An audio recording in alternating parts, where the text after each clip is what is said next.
with talcum powder, I think the first reaction we all have is like, are you kidding me? I mean, Johnson & Johnson baby powder, shower to shower. I mean, we probably all, those of us who've had kids, have used baby powder at some point.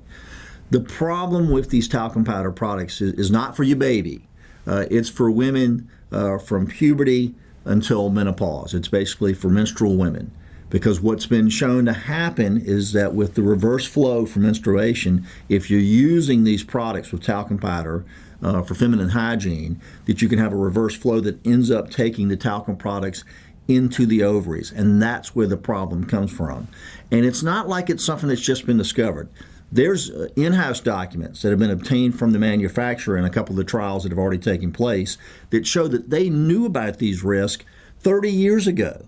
They knew that there was a link between the use of talcum powder products and an increased risk of ovarian cancer. What the doctors who've looked at this have said is that the studies show there's a 30% increased risk that if you use talcum powder products on a regular basis, that you could develop ovarian cancer.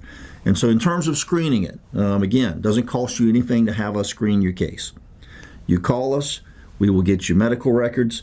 Not the great thing, because obviously it's somebody that's dealing with cancer, but the positive thing about the evidence in these cases is that one of the key things is being able to get the actual tumor tissue, because there's a simple test that can be done to determine, are there talc products or particles in the ovaries?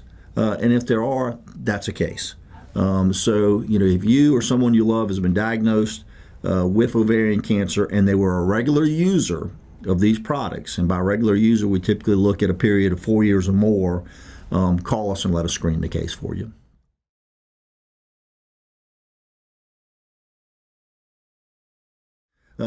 There have been two large verdicts in these cases in St. Louis. One was for $55 million, one was for $72 million. Now, there's a couple of reasons, because you hear about these huge verdicts and you're like, why in the world, what were those jurors thinking? But there were a couple of things that really made the jurors angry.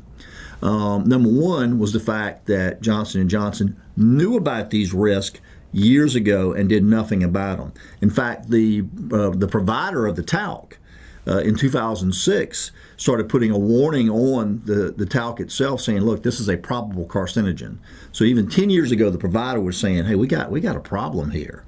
But I think what really got those juries worked up was the information that was discovered about their marketing practices, because they targeted certain communities that they knew tended to use these products more frequently.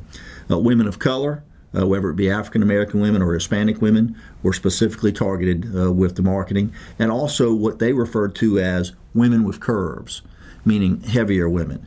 And so when you get that sort of evidence in front of a jury, it's natural that they're going to be angry and they're going to look to want to punish the manufacturer for what they did.